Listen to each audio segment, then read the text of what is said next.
Hello friends, मैं योगेंद्र आपके अपने यूट्यूब चैनल पर स्वागत करता हूं। दोस्तों, आज इस वीडियो में सल्तनत काल के बारे में पढ़ेंगे, जिसका क्रम 1206 से लेकर 1526 ईस्वी तक रहा। तो मोहम्मद गौरी की मृत्यु के बाद उनका मोहम्मद गौरी का जो ग़ुलाम था, जिसका नाम था कुतुबुद्दीन ऐबक, तो कुतुबुद्दीन ऐबक ने जो है ग़ुलाम वंश की स्थापना की और यहीं से जो है सल्तनत काल की शुरुआत हो जाती है। तो ग़ुलाम वंश जो है कुतुबुद्दीन ऐबक द्वारा जो है ग़ुलाम वंश की स्थापना हुई और इस ग़ुलाम वंश का क्रम जो है 1206 से लेकर 1290 ईस्वी तक रहा। कुतुबुद्दीन ऐबक ने 1206 से लेकर 1210 ईस्वी तक शासन किया और इन्होंने जो है शासन व्यवस्था लाहौर से प्रारंभ की। कुतुबुद्दीन ऐबक लाख बख्श के नाम से भी जाने गए, क्योंकि ये लाखों के दान करने वाले दान प्रिय राजा थे, इसलिए इन्हें लाख बख्श भी कहा। थोड़ा थोड़ा हम सभी शासकों के बारे में पढ़ेंगे और आगे हम वीडियो जो बनाएंगे उसमें बेसिक तरीके से आपको बताएंगे। उसके बाद आराम शाह हुए ये कुतुबुद्दीन ऐबक के पुत्र थे, आराम शाह।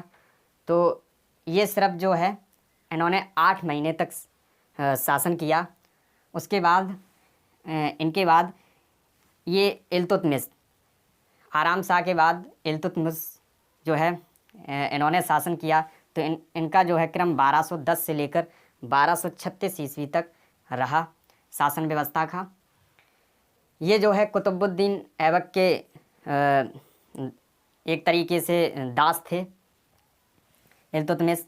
उसके बाद रुकनुद्दीन फ़िरोज़ शाह जो 1236 ईस्वी में शासक हुए। इनके बाद इन्होंने भी थोड़ा शासन, ये ज़्यादा नहीं समय तक शासक रहे।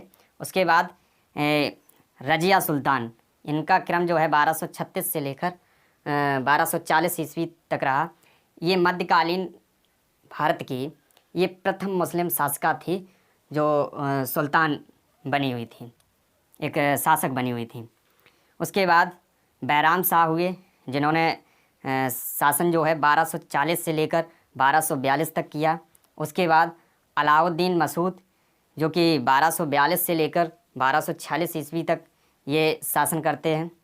इनके बाद नासिरुद्दीन महमूद, जो कि ये 1246 से लेकर 1265 तक करते हैं। तो ये कुछ शासक हुए। इनसे आपसे कोई मोस्टली इम्पोर्ट बैराम शाह, अलाउद्दीन, नासिरुद्दीन, यहाँ से बहुत कम ऑब्जेक्टिव आपसे बनेंगे। उसके बाद गियासुद्दीन बलबन, इन्होंने 1265 से लेकर 1287 तक शासन किया। ये जो है शासक रहे गियासुद्दीन बलबन 1265 से 1287 तक जो है शासक रहे। इन्होंने क्या लौह एवं रक्त की नींव अपनाई, जिसे कहते हैं एक तरीके से तलवार के दम पर जो है शासन व्यवस्था इन्होंने अपनी चलाई। तो ये इनके बारे में जो है ज़्यादा कुछ डिटेल से आपसे पूछ लिया जाता है। उसके बाद कैकुवाद हुए, जो 1287 से लेकर 1290 ईस्वी तक रहे। उसके बाद लास्ट में अगर हम बात करें तो क्यूमर्स, ये 1290 ईस्वी में शासक रहे। तो ग़ुलाम वंश के जो अंतिम शासक हैं वो क्यूमर्स थे, और अगर प्रथम शासक की बात करें तो जो है कुतुबुद्दीन ऐबक।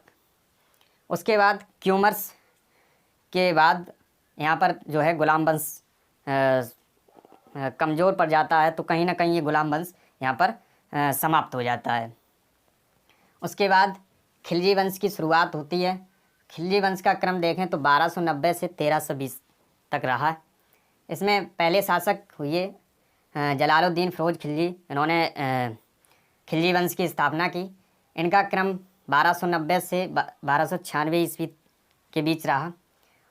उसके बाद अलाउद्दीन खिलजी, ये 1296 से 1316 ईस्वी के बीच रहे, 1316 ईस्वी तक रहे। अलाउद्दीन खिलजी से आपसे मोस्टली एग्ज़ाम में आपको परीक्षा में पूछ दिए जाते हैं। हम अभी थोड़ा बेसिक जो है आगे जो वीडियो बनाएंगे उसमें बेसिक तरीके से आपको पढ़ाएंगे। थोड़ा थोड़ा इसमें जान लेंगे, थोड़ा इनके विषय में पढ़ेंगे, इनके टाइम के बारे में पढ़ेंगे। उसके बाद 1296 से 1316 तक अलाउद्दीन खिलजी रहते हैं। ये जो है सैनिक व्यवस्था और बाजार नियंत्रण प्रणाली, ये आज के बारे में जो है ये जो है प्रसिद्ध रहते हैं अलाउद्दीन खिलजी। उसके बाद शहाबुद्दीन उमर, जो कि 1316 में थोड़े दिनों के लिए बनते हैं शासक। और उसके बाद मुबारक शाह, जो कि 1316 से लेकर 1320 तक जो है शासक रहे। उसके बाद अंतिम शासक जो है नासिरुद्दीन खिलजी, जो कि 1320 में रहे। उसके बाद नासिरुद्दीन खिलजी के बाद एक इसकी जो है खिलजी वंश कहीं ना कहीं कमज़ोर पड़ जाता है, तो यहीं जो है खिलजी वंश का जो है समापन हो जाता है। उसके बाद तुगलक वंश की शुरुआत होती है। तुगलक वंश में देखें तो इसका क्रम 1320 से 1412 ईस्वी तक रहता है। कहीं कहीं इसमें जो है डेट आपको 14 से 14 तक भी मिलती है, तो कहीं कहीं 1398, लेकिन आपका 14 से 12 कन्फर्म है। 1320 से 14 से 12 इसका तुगलक वंश का टाइम रहता है कुछ। और इसमें पहले शासक गयासुद्दीन तुगलक, जो कि 1320 से लेकर 1325 ईस्वी तक इनका ये जो है शासक रहते हैं। उसके बाद दूसरे नंबर पे मोहम्मद बिन तुगलक, ये 1325 से ईस्वी से 1351 ईस्वी तक ये शासक रहते हैं।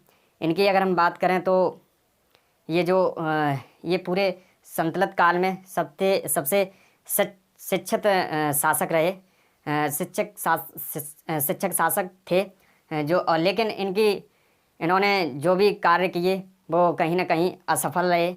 जैसे दिल्ली से देवगिरी परिवर्तन, राजधानी को परिवर्तित करना, लेकिन उसमें असफल रहे ये वहाँ भी। और ये इन्होंने सिक्के भी चलाए, वहाँ भी जो है असफल रहे कहीं ना कहीं। तो इनके जो भी इन्होंने योजनाएं, जो भी काम किए, वो सारे के सारे असफल रहे। ये शिक्षित होते हुए भी जो है सबसे असफल जो है व्यक्ति रहा। तो ये जो है मोहम्मद बिन तुगलक थे, 1325 ईस्वी तक से 1351 ईस्वी तक शासक रहे। उसके बाद फिरोज शाह तुगलक, ये इनका जो है 1351 से 1388 ईस्वी तक इनका क्रम रहा शासन व्यवस्था में। उसके बाद अंतिम शासक, तुगलक वंश का अंतिम शासक जो है नासिरुद्दीन महमूद।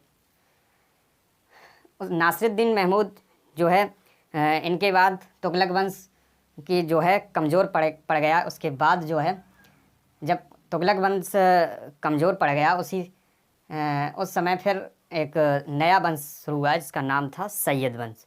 सैयद वंश 1414 से लेकर 1414 से लेकर 1451 तक इसका क्रम रहा। इसमें शासक हुए पहले नंबर पर खिज्र खां। इन्होंने 1414 से लेकर 1421 तक इन्होंने शासन किया। उसके बाद मुबारक शाह हुए, इन्होंने 1421 से लेकर 1434 ईस्वी तक जो है शासन किया। इसके बाद मोहम्मद शाह, इनका क्रम है 1434 से लेकर 1443।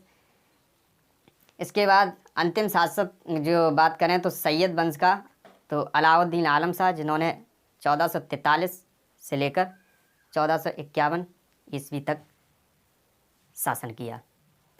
सैयद वंश की स्थापना की बात करें तो खिज्र खां ने जो है सैयद वंश की स्थापना की।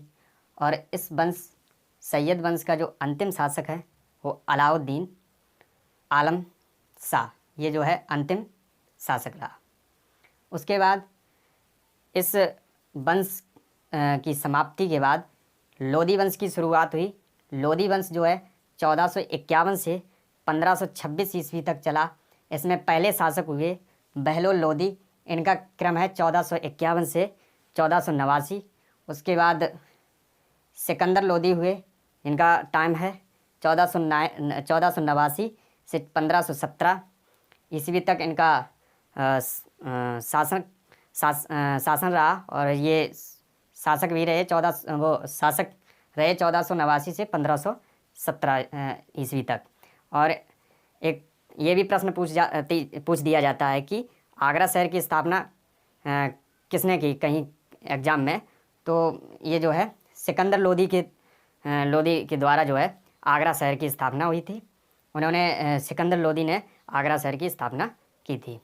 उसके बाद लोदी वंश के अंतिम शासक इब्राहिम लोदी, जो कि 1517 से ईस्वी से लेकर 1526 ईस्वी तक इनका शासन रहा।